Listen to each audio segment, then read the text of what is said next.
right, I've got the Black Ops rules here. Black Ops Tactical Espionage, and we are going to look at the high explosive rules. So we have two soldiers here with hand grenades, and they're going to be targeting these guys over here. Now, a lot of guys in this game have accuracy 4, but we're going to start off focusing on accuracy 5 and using high explosive weapons with accuracy 5. So these are two militia guys, so they're going to have accuracy 5 and hand grenades.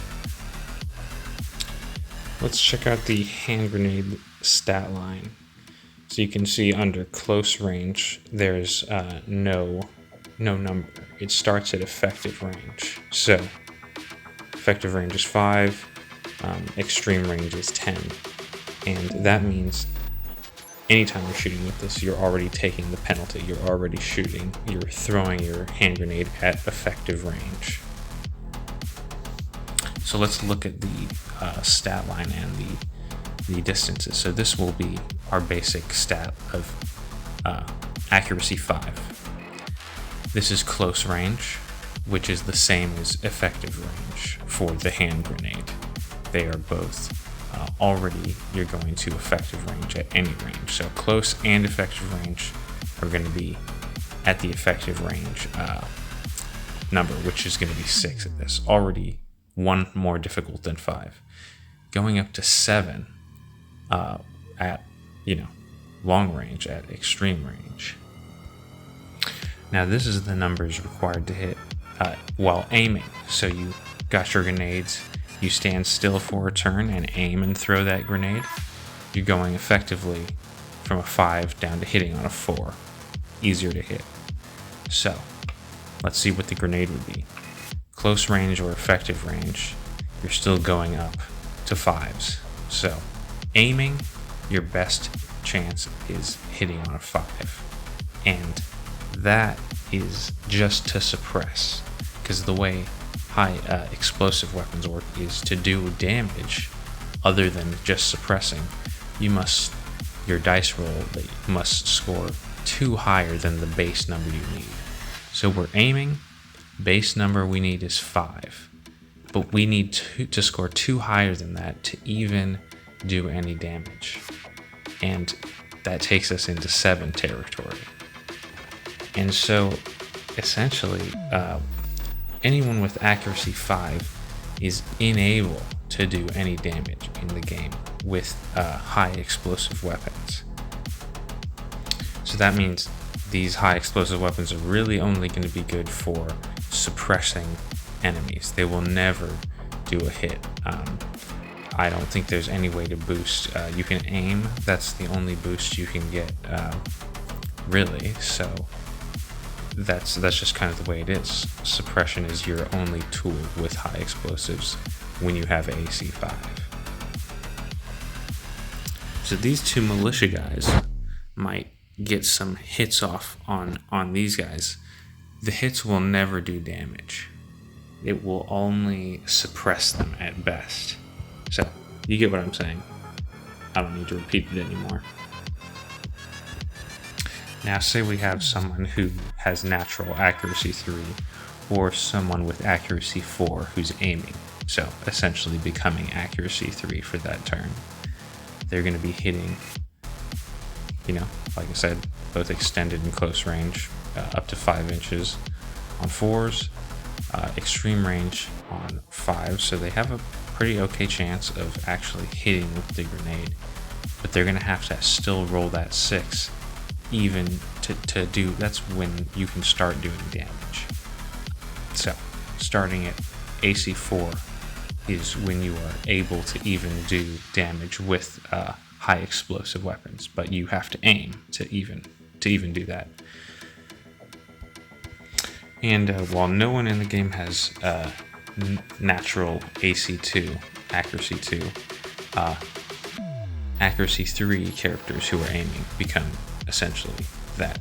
And so then at the end, 5s and 6, that's 33% chance to actually do damage with the explosive, because baseline you need 3, and 2 more than that would be 5 to start getting damage off with the high explosive weapon. So that's just some stuff to think about in terms of if you're going to be using grenades, grenade launchers, mortars, anything like that.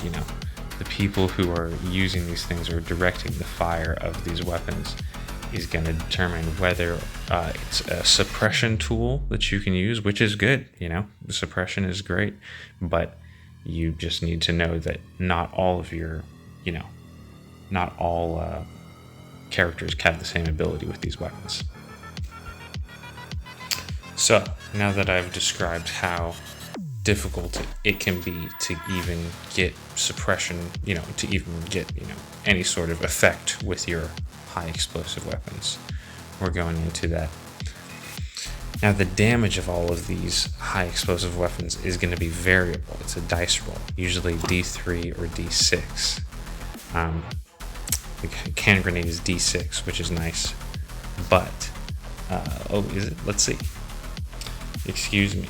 The hand grenade is damage D3, so you're getting on average, 2 hits out of that, and a lot of times 1. Honestly, sometimes you get to 3. That feels good, but it just feels so bad, especially on bigger explosives where it is D6 and you're getting between 3-4 hits on average. You're expecting to get maybe 5-6 sometimes. Sometimes it comes out as 1 or 2, and that is just such a bad feeling after, all the difficulty, how hard it is to hit with these weapons already. It's to the point where I don't take them if that's the rules I'm playing with. Now, what I do is instead of having the weapon do, like the hand grenade, D3 damage, I just make it flat 3. If it hits these guys, if it does the stun, it'll just do 3 stun hits that'll spread out throughout the squad. If it's enough to do damage, if I roll high enough to do damage, I will then have it just do a straight 3 damage and spread that throughout, the squad or whoever's within 3 inches of the target. And that is a much more satisfying, just that solid. You're already struggling to hit a lot of the time. Some guys are incapable of hitting with hand grenades. Having the stun effect or the grenade effect just be 1 hit after it being it is not a good feeling for this game. And it makes me, not want to take hand grenades or not take mortars or RPGs or whatever, laws, whatever sort of high explosive weapons. It is not fun to take them because of how unreliable they are.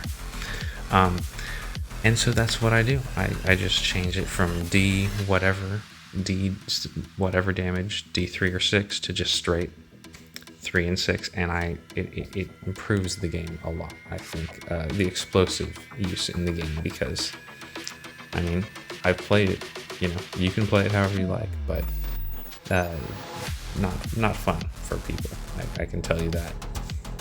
And this is such a small, this game doesn't have a huge community, so you can really, if you're playing this with yourself or or friends, you can change. I just started playing with a few guys I know, and I bring my own, clarifications, or I bring my own style of playing Black Ops rules and play it with them. And if they want to change something when they get to know the rules better, maybe it's a good idea.